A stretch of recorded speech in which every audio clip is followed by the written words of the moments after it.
आपका public times में और मैं हूं संध्या। इस वीडियो में आप जानेंगे बिहार की खास खबर को। तो चलिए बिना देरी किए जानना शुरू करते हैं बिहार की तमाम खास खबर को विस्तार से। तबादले के बाद कई अधिकारी अपने चहेते बॉडीगार्ड या ड्राइवर को अपने साथ ही लेते जाते हैं या रखे रहते हैं। ऐसे मामलों में पुलिस मुख्यालय ने सख्त आदेश जारी किया है। इसके अनुसार किसी भी स्तर के अधिकारी का किसी अन्य स्थान पर तबादला हो जाता है तो वे अपने पुराने बॉडीगार्ड, ड्राइवर या अन्य सहयोगियों को साथ नहीं ले जा सकते हैं। उन्हें नए स्थान पर पुलिस महकमा के स्तर से अलॉट किए गए नए बॉडीगार्ड समेत अन्य को अपने साथ रखना होगा। ऐसा नहीं करने पर संबंधित अधिकारियों पर कार्रवाई की जाएगी। इसी तरह का प्रावधान जनप्रतिनिधियों पर भी लागू होता है। उत्तराखंड में भारी बारिश के कारण तबाही मची हुई है, जिसमें अब तक 67 लोगों के मरने की पुष्टि की गई है, जिसमें 10 शवों की पहचान बिहार निवासी के रूप में की गई है। मुख्यमंत्री नीतीश कुमार ने इस हादसे पर दुख जताते हुए कहा है कि बिहार के मृतकों के शवों को उनके घर लाया जाएगा। सरकार ने सभी पीड़ित परिवारों को मुख्यमंत्री राहत कोष से पीड़ित परिवारों को 2 लाख रुपए देने की घोषणा की है। ताजा जानकारी के अनुसार उत्तराखंड में शुक्रवार को और शव बरामद हुए हैं। आपदा में मरने वालों की संख्या अब बढ़कर 67 हो गई है। बचाव दल अलग अलग जगहों पर सक्रिय हैं। दर्जनों लोगों को सुरक्षित स्थानों पर पहुंचाया गया है। एसडीआरएफ ने ग्लेशियरों के करीब फंसे हुए विदेशियों समेत अनेक पर्यटकों को सुरक्षित बचा लिया है। दरभंगा के युवा व किशोर नशे की दलदल में लगातार धंसते जा रहे हैं। नशा पान कर किशोर व युवा अपराधी घटनाओं को अंजाम दे देते हैं। इससे उनका भविष्य बर्बाद हो रहा है। साथ ही विधि व्यवस्था की भी समस्या पैदा होती जा रही है। हाल के दिनों में जिले में नशा पान कर युवा व किशोर वर्ग के लड़कों ने कई घटना को अंजाम दिया है। नशे के लिए किशोर व युवा नए नए तरीके अपना रहे हैं। पूर्व में ये सिगरेट, गांजा व भांग का सेवन करते थे। हाल के दिनों में नशा का ट्रेड बदला है। नशा के रूप में कफ सिरप के अलावा व्हाइटनर आदि का उपयोग किए जाने लगा है। मौसम के बदलने के साथ ही खांसी, पेट दर्द, फंगल इन्फेक्शन और बुखार के मरीज बढ़ने शुरू हो गए हैं। इनमें बच्चों व किशोरों को संख्या सबसे अधिक है। इसी के चलते शहर के पीएमसीएच, आईजीआईएमएस और गार्डिनर रोड अस्पताल से लेकर निजी अस्पतालों तक मरीजों की भीड़ लग रही है। कुल मरीजों में 50% मरीज मौसमी बीमारी से पीड़ित बताए जा रहे हैं। पीएमसीएच के चर्म रोग विभाग में बीते 5 दिनों से रोजाना करीब 400 मरीज, फंगल इन्फेक्शन 250 से अधिक मरीज मेडिसिन विभाग में मौसमी बीमारी के पहुंच रहे हैं। इनमें 10% गंभीर मरीजों को पीएमसीएच के Tata ward, Hathua ward, emergency ward में भर्ती किया गया है। बेतिया राम लखन सिंह यादव कॉलेज में चल रहे 12वीं की परीक्षा में छात्रों द्वारा अजीबोगरीब उत्तर लिखने का मामला सोशल मीडिया में वायरल है। उत्तर पुस्तिका की फोटो के साथ वायरल कॉपी में प्रश्नों के उलझुल उत्तर दिए गए हैं। एक छात्र ने तो उत्तर पुस्तिका में अपनी मां का नाम प्रियंका चोपड़ा व पिता का नाम सनी देओल लिख दिया है। वहीं एक छात्र ने कॉपी में बेवफाई की बातें लिखी है। हद तो यह है कि राम लखन सिंह यादव महाविद्यालय के नाम के साथ छपी इन वायरल उत्तर पुस्तिकाओं में एक पर किसी शिव शंकर कुमार, पिता सनी देओल, माता प्रियंका चोपड़ा का नाम लिखा है, जिस पर परीक्षा का सवालों के उलझुल जुलूल जवाब दिया गया है। पटना सिटी अनुमंडल अंतर्गत नालंदा मेडिकल कॉलेज अस्पताल और श्री गुरु गोविंद सिंह सदर अस्पताल में भर्ती होने वाले मरीजों और उनके स्वजनों के लिए अजीब विडंबना है कि अस्पताल में सभी दवाएं उपलब्ध नहीं हैं। अस्पताल परिसर की दुकानें रात में बंद रहती है या फिर वहां दवा नहीं होती। अस्पताल के बाहर की सभी दवा दुकानें सुरक्षा कारणों से बंद रहती है। बेबस स्वजन मरीज के लिए दवा की तलाश में रात के समय यहाँ वहाँ भटकते हैं। तब तक कई मरीज की हालत गंभीर हो जाती है। दवा लाने के स्वजन को अस्पताल से 5 से 8 किलोमीटर दूर गोविंद मित्रा रोड और पीएमसीएच के पास खोली दुकानों तक जाना पड़ता है। धर्म की गलत जानकारी देकर शादी करने के बाद देह व्यापार के लिए दबाव देने के आरोप में मुजफ्फरपुर जिले के अहियापुर थाना क्षेत्र की युवती ने एफआईआर दर्ज कराई है। इसमें पति मोहम्मद गुलाम रसूल को आरोपित किया गया है। वह वर्तमान अमर सिनेमा रोड स्थित किराए के मकान में रह रहा था। पीड़िता का आरोप है कि गुरुवार की देर शाम आरोपित देह व्यापार कराने के लिए उसे बाइक से वैशाली गढ़ ले जा रहा था। इसी क्रम में वह करजा थाना के अखियारपुर में कूद गई। शोर मचाने पर आसपास के ग्रामीण जुट गए। उनकी मदद से आरोपित को करजा पुलिस के हवाले कर कानूनी कार्रवाई की मांग की।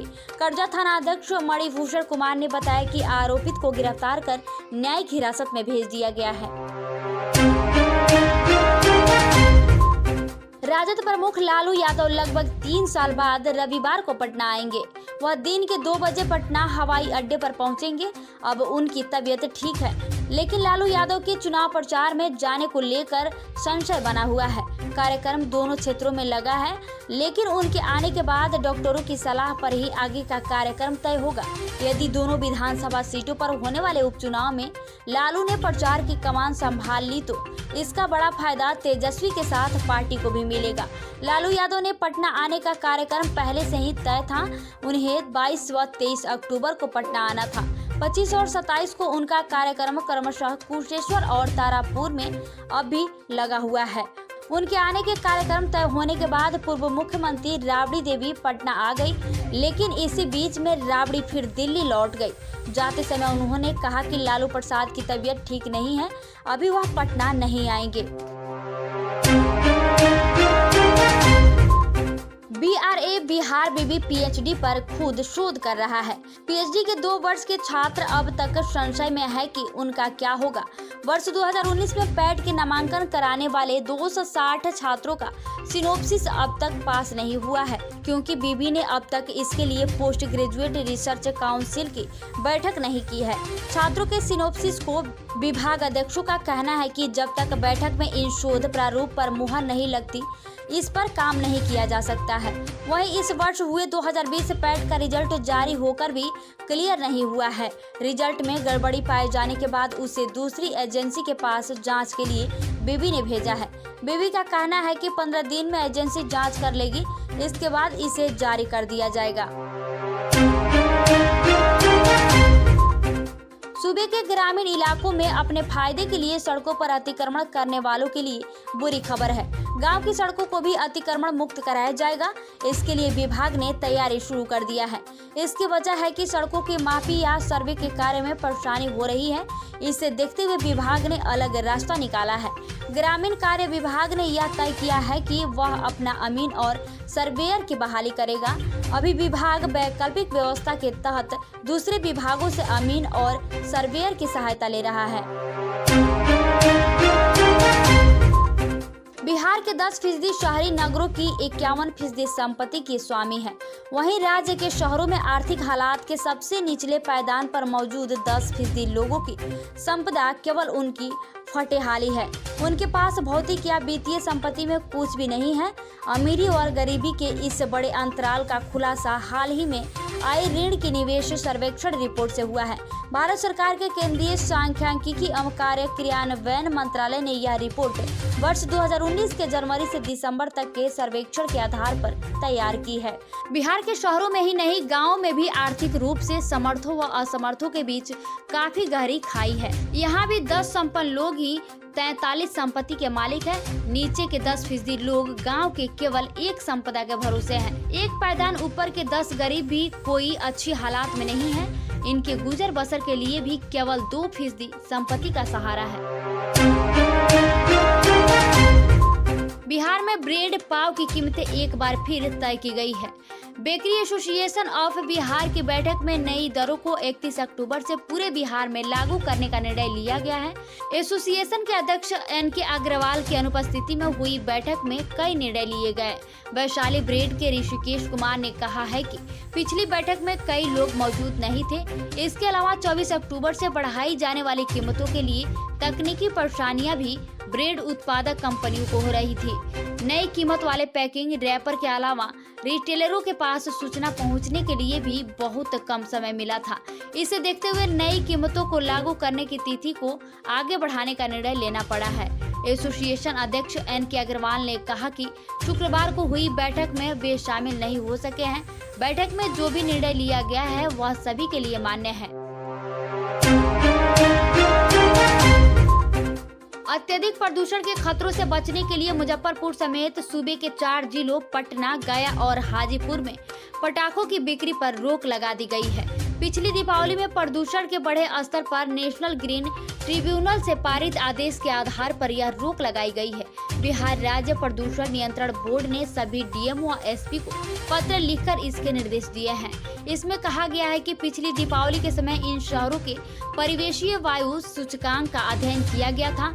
इसमें पाया गया कि दीपावली के समय हवा में PM10, PM2.5, SO2, NO2 के अलावा हानिकारक तत्वों की मात्रा एकदम से बढ़ जाती है। इनमें आर्सेनिक, लेड, निकेल आदि प्रमुख है। इनकी मात्रा हवा में इतनी अधिक हो जाती है कि वह मानव के अलावा सभी प्राणियों के लिए घातक हो जाता है।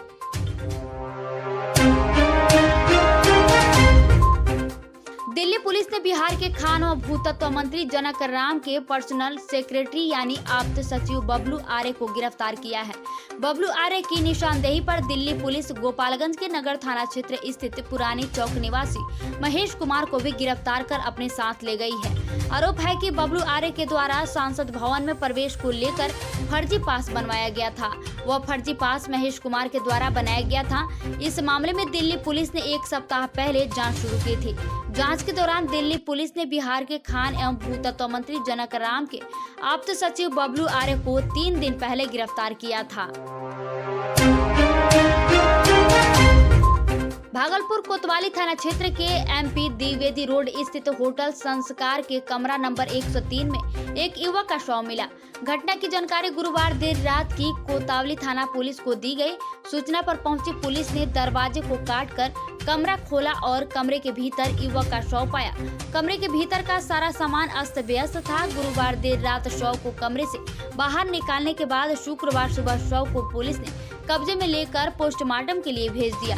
युवक के कमरे में मिले लैपटॉप और मोबाइल में मिले दस्तावेजों से उसकी पहचान उत्तर पश्चिमी दिल्ली के करला गांव स्थित तिरनकार नगर जैन नगर के रहने वाले राजेंद्र यादव के पुत्र सज्जन यादव के रूप में की गई। पुलिस को दी गई जानकारी के अनुसार सज्जन हरियाणा के पानीपत और करनाल का अपराधी है, जो कि भागलपुर के होटल में पिछले 2 महीने से छिप कर रह रहा था। तो ये थी बिहार की खास खबर। वीडियो के अंत तक रहने के लिए आपको तहे दिल से धन्यवाद।